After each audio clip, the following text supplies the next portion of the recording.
Shalom, shalom, e iniciando o nosso estudo nessa tarde com um cumprimento em hebraico para você. Shalom significa a paz, e é o que eu desejo para você nessa tarde. Shalom, shalom. Nós vamos começar pelos evangelhos, começar pelo evangelho de Mateus. Nós vamos dar uma pincelada para saber o que significa tudo isso, Os escritos, os evangelhos, eles foram escritos mais ou menos 30 anos após a morte de Jesus. Então levou um tempo para que eles fossem escritos. E o que essa riqueza de detalhes que tem em todos os evangelhos, graças à tradição oral que era forte na cultura hebraica.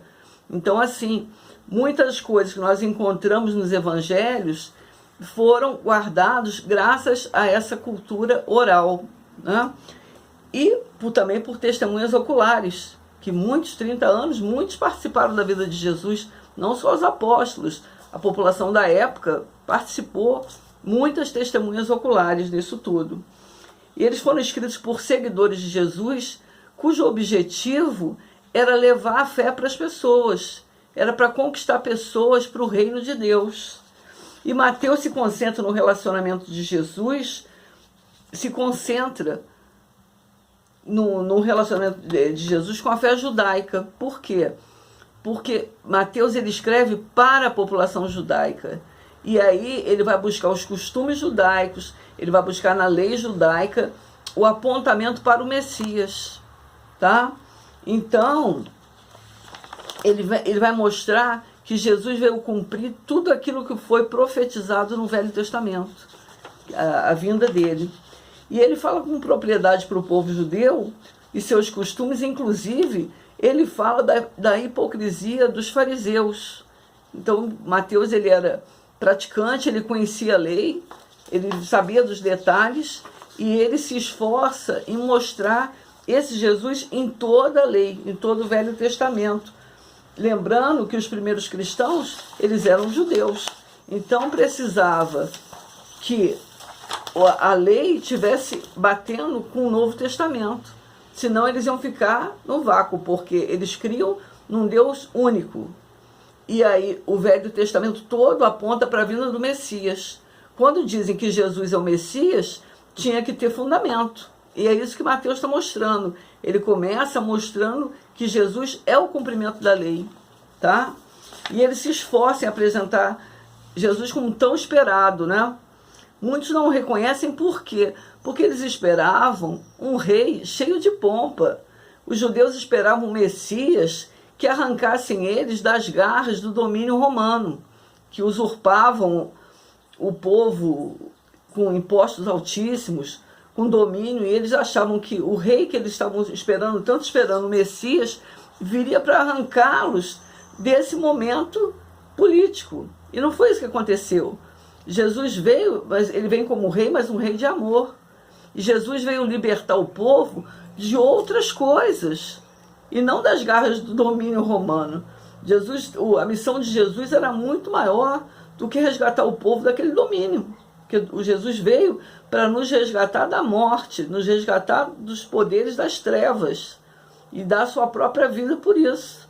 Mas eles não compreenderam dessa forma, Então, ele alterna, Mateus na literatura dele, ele alterna a narrativa com os ensinamentos de Jesus. Então você vai observar que ora ele vai estar narrando e ora vai ser o próprio Jesus que vai estar falando. É bastante interessante, Mateus foi um dos apóstolos que caminhou com Jesus e foi testemunha ocular de quase todos os acontecimentos, não foi de todos, porque muitas coisas que nós encontramos na Bíblia, Mateus não se fazia presente. O porquê nós não sabemos, mas ele não foi testemunha em todos os momentos de Jesus. Isso não tem nenhum, não tira nenhum mérito dele, é só para ilustrar. E Mateus, provavelmente, podemos dizer até com certeza, que ele era um homem bem sucedido, ele frequentava as altas rodas. O cargo que ele ocupava na época, de cobrador de impostos, não era para qualquer um. Ele lidava com dinheiro que era destinado para Roma. Então, ele tinha que ser um homem de confiança, ele tinha que ter um alto salário e ele tinha que frequentar as altas rodas. A gente tem certeza disso pela leitura que se faz da época, né? E o que acontece? Ele não era bem quisto pelos próprios judeus, porque ele era o elo dos judeus com Roma, e ele levava o dinheiro para lá, né?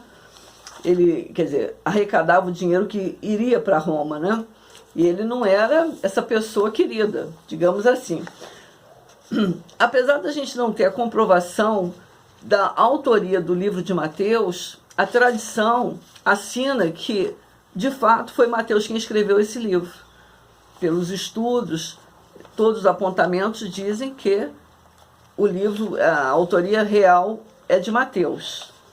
Ele começa olhando o livro para o passado. Quando você começa a ler Mateus, você vai ver, você já deve ter lido hoje, você vê que ele começa pela genealogia. Por que pela genealogia? Porque para o povo judeu, a genealogia é de suma importância. A genealogia mostra a paternidade, a genealogia aponta para os nossos antepassados. E isso é importantíssimo para eles. E quando Mateus faz isso, ele mostra que Jesus de fato é o Messias, porque o Messias viria da raiz de Davi, viria da tribo de Judá.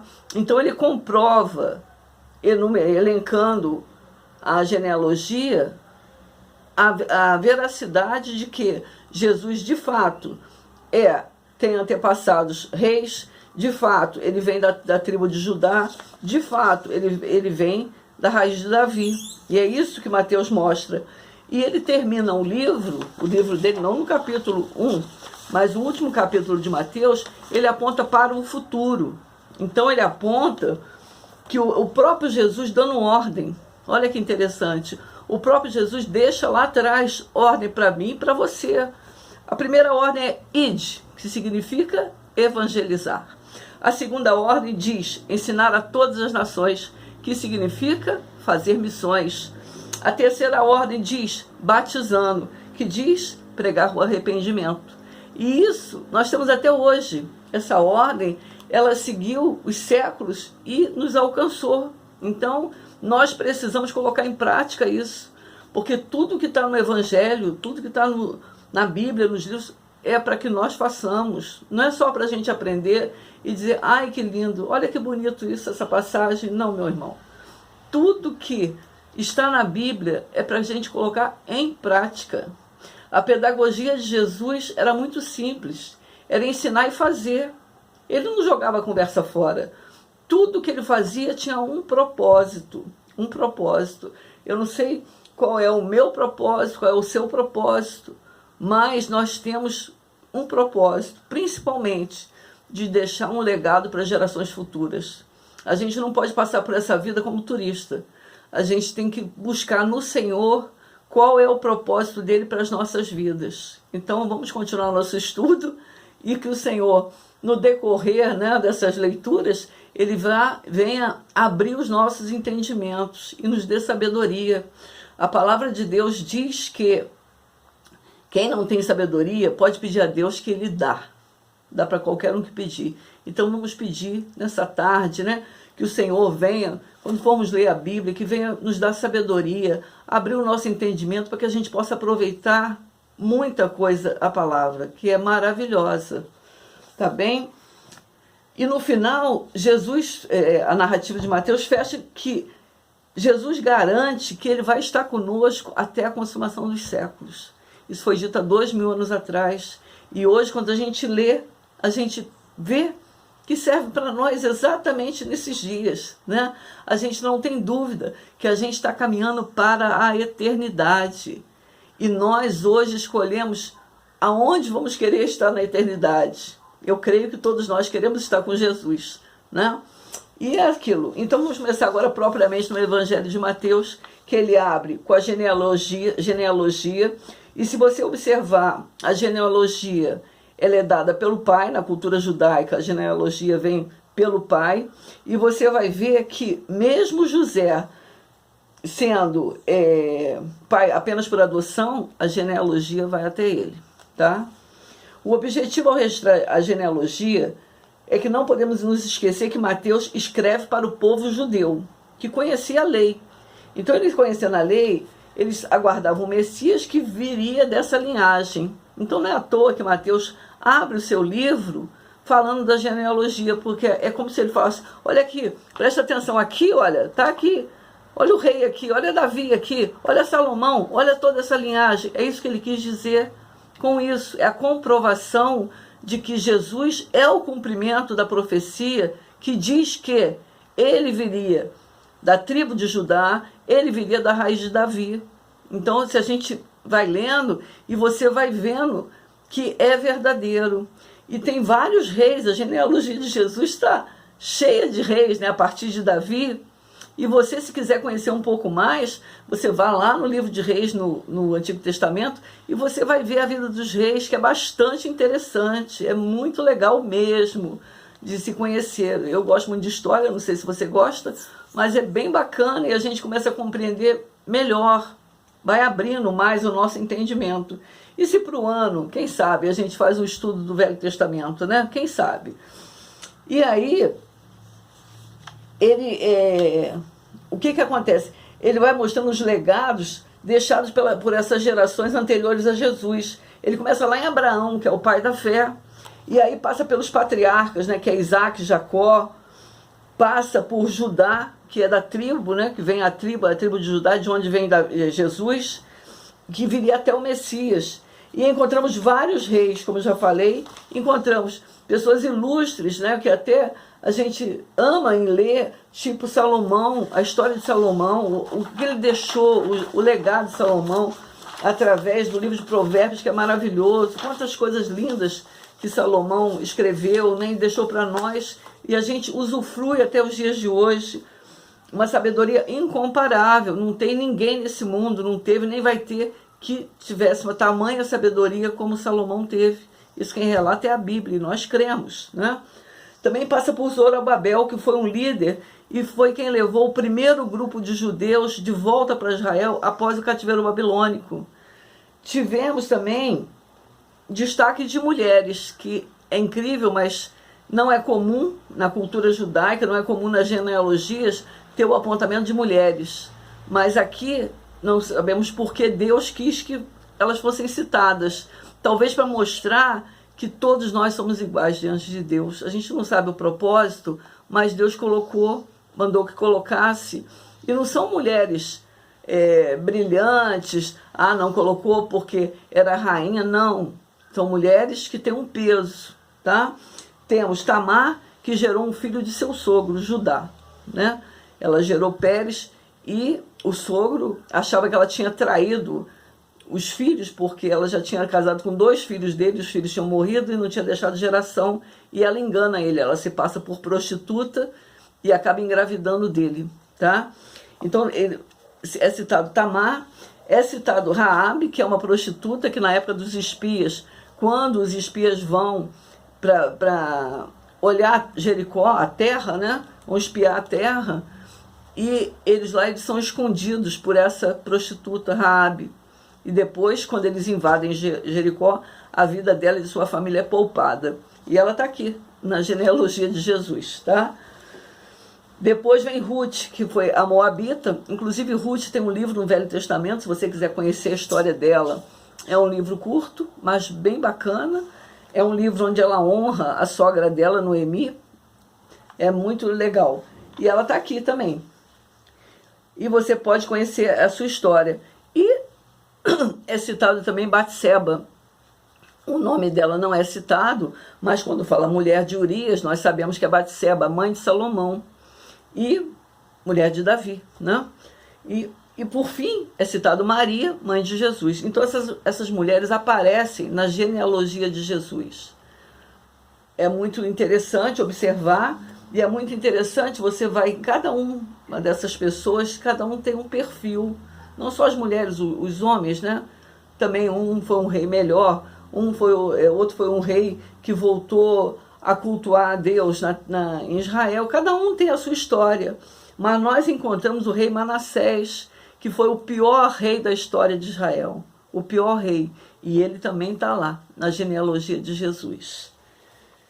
Você pode verificar na história dos reis, né? nos livros, também no livro de Crônicas, essas histórias que contam essa parte, né? Essa presença desses reis. É bem bacana de se estudar. E vamos para as gerações. De Abraão a Davi são 14 gerações. De Davi a Jeconias são 14 gerações. Jeconias já está indo para o cativeiro babilônico. De Jeconias a Jesus, 14 gerações. Isso é para ilustrar. E aí nós vamos para o nascimento de Jesus. Nesse livro, no livro, Mateus relata rapidamente o nascimento de Jesus. Ele não fala da aparição do anjo. Nós vamos ver isso melhor em Lucas, que dá mais detalhes. Mateus, ele se preocupa mais em dar ênfase a José. E é bastante rápido, bastante curto, como você, com certeza, na sua leitura, você viu, que foi bem rápido, né? E um detalhe, Jesus, ele nasce entre 6 a 4 antes de Cristo. Ele nasce antes de começar a era cristã. Por quê? Sabemos disso? Porque o rei Herodes, ele morre 4 anos antes de Cristo. Tá? Então, há um engano aí nessa cronologia e nós sabemos disso. Agora, outra coisa interessante é o nome de Maria. Maria significa Senhora Soberana. A raiz, né, do nome, a origem é incerta. A gente não sabe qual foi a origem do nome Maria. Provavelmente se originou a partir do hebraico, do nome Miriam, que tem o mesmo significado, tá? Em Lucas, o anjo Gabriel aparece a Maria anunciando a vinda de Jesus. E aparece para José em sonho. Para Maria ele aparece fisicamente e para José ele aparece em sonho. Revelando que o que está sendo gerado é obra do Espírito Santo. Mais ou menos 700 anos antes de Cristo, o profeta Isaías foi quem mais profetizou a vinda do Messias, já profetizava essas coisas. Ele profetizou que a Virgem daria à luz a um menino. Enfim, o livro de Isaías também é riquíssimo, as profecias dele são maravilhosas e todas elas apontam para o Messias. Ele foi o profeta que mais profetizou a vinda de Cristo. Tá? José fica com a sua mulher e não a conhece até dar à luz ao seu filho primogênito.